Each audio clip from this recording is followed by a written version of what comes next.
Nongeye kubasuhuza, ndabasuhuza mbifuriza ibihe byiza no kumenya kugubwa neza aho murereye hose. Nongeye nyine kubifuriza ikaze.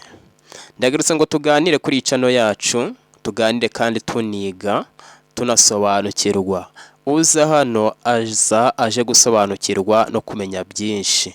Gusobanukirwa bisa no kwiga, niyo mpamvu tuza kuri channel tuje kwiga. Ahangaha rero ikiba kigamijwe ni ukugira icyo dusigarana cyangwa kugira ubumenyi twasigarana binyuze kuri iyi channel cyangwa se kubyo tuba twigiye hamwe kuri iyi channel. Rero nongeye kwifuriza ikaze, tukaba tugiye rero kureba icyo bita umugabane wacu, umugabane dutuyeho bita Earth mu cyongereza. Ni uyu mugabane wa gatatu twe dusa na tw'abantu, ibinyabuzima dusa naho dutuyeho cyangwa tugaragaraho. Mbifurije ikaze kandi mbasaba gukanda subscribe ndetse na like. Tujya kureba ku cyo bita Earth. Earth ikaba igizwe n'uduce tune cyangwa se ibice bine.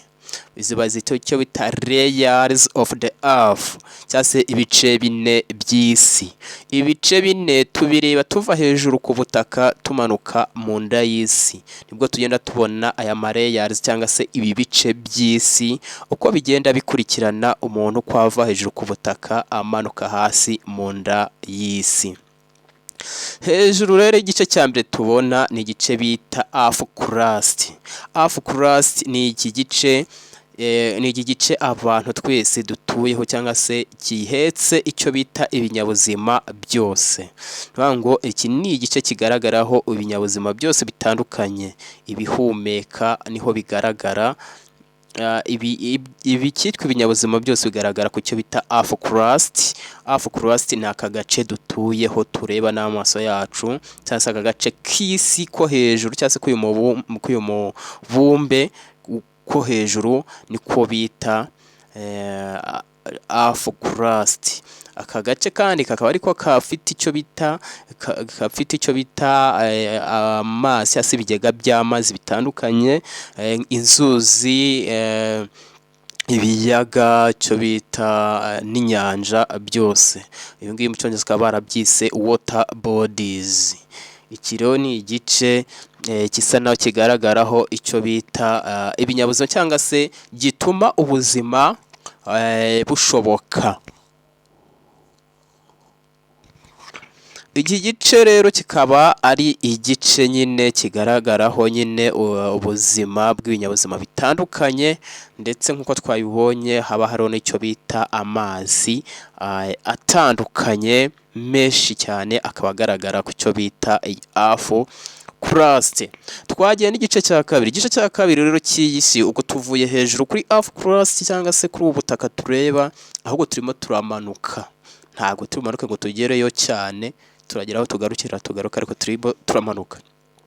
Tugeze ku gice bita manto. Manto ni igice nyine umuntu agera ahavuye hejuru, igice cya kabiri cy'isi. Icy'isi cyangwa se cy'uyu mubumbe urimo umanuka uva hejuru ku butaka ujya mu bujyakuzimu bw'isi, tuhasanga igice cya kabiri bita manto. Manto ni igice cyo mu nda y'isi.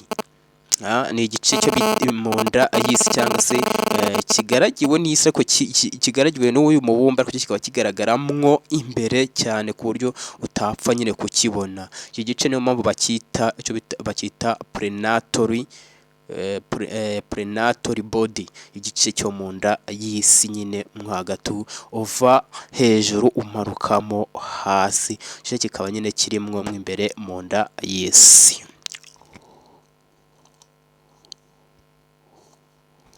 Hari igice cya gatatu. Igice cya gatatu tukita cyangwa se bakita Lithosphere. Lithosphere ni igice cya gatatu uvuye kuri manto.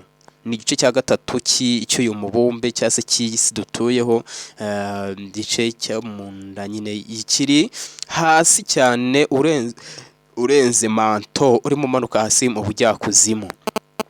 Iki gice rero kikaba ari igice kigizwe n'icyo bita amabuye menshi cyangwa se urutare. Iki gice nta butaka buhagaragara, ahubwo ikintu kihagaragara nicyo bita amabuye niyo agaragara muri iki gice. Niyo kino gice bakise mu cyongereza rigid cyangwa se rocky part of the earth. Ni cya gice nyine cy'urutare, cya gice cy'isi ariko kigizwe n'amabuye cyangwa se kigizwe n'icyo bita urutare. Hanyuma hakaza icyo cyari igice cya gatatu. Igice cya kane ari nacyo igice cya nyuma uyu mubumbe ufite, ni igice bita core. Core ni igice kibanzirizwa na ridosifeya nk'uko twabibonye haruguru. Iki ni igice twavuga ko cyangwa se twakwita nk'igice cyane cyane cy'isi ujya mu bujyakuzimu bw'isi, igice cya nyuma ugeraho urimo ujya mu bujyakuzimu bw'iyi si. Iki ni igice gisa naho kiri kure cyane, kuko kugira ngo uzakigereho uba warenze icyo bita ibyiciro bine by'uyu mubumbe cyangwa se ibice bine by'uyu mubumbe turiho, aho umanuka uva kuri earth crust ukarenga mantle ukarenga ndetse na ridosifeya, ubwo niho ugera ku gice bita core. Iki gice kandi bakaba baranakise liquid part of the earth cyangwa se igice cy'amazi, igice cy'isi ariko kigizwe n'amazi. Iki gice kikaba ari cya gice nyine kigizwe n'amazi menshi cyangwa se cya gice cya nyuma cy'uyu mubumbe umanuka ujya mu bujyakuzimu bw'isi, dore ko uva hejuru utabona ubutaka n'ibindi byose binyabuzima bitandukanye, hasi tukabona ubundi butaka buvanze n'amabuye, hasi mu bujyakuzimu none tukabona icyo bita igice cy'amabuye gusa cyangwa se urutare, hanyuma hasi y'urwo rutare niho tuhasanga kiriya gice bita core, kiriya gice cy'amazi menshi kigize isi cyangwa se uyu mubumbe dutuye. Bakunzi ba channel yacu nyango nibyo bice bine by'isi bigize uyu mubumbe twita nk'umubumbe wa gatatu dutuyeho, nawo ugizwe na biriya bice uko ari bine: earth crust, mantle, ridosifeya ndetse na core. Uko ni ubujyakuzimu uko umanuka uva hejuru ujya hasi, niko tugenda tubabona biriya bice uko bigiye bikurikiranye. Bikaba birangwa nyine n'ibintu bitandukanye, twabonye harimo ibiranga ifite amazi menshi cyane bigizwe n'amazi, ibindi birimo amabuye gusa, ahandi harimo ubutaka, ubutaka n'amabuye make, ahandi akaba icyo bita tuhabonaho nyine ibinyabuzima cyangwa se urusobe rw'ibinyabuzima, aho ubuzima bushoboka. Bakunze ba channel yacu ngira ngo niba hari icyo bino bintu bikwibukije cyangwa se ubyigiyemo, dore ko kuri channel ari ugusobanukirwa no kwiga, wakanda subscribe ndetse na like kugira ngo tujye dukomeza tubane mu biganiro bitandukanye, dukomeze kugira ibihe byiza.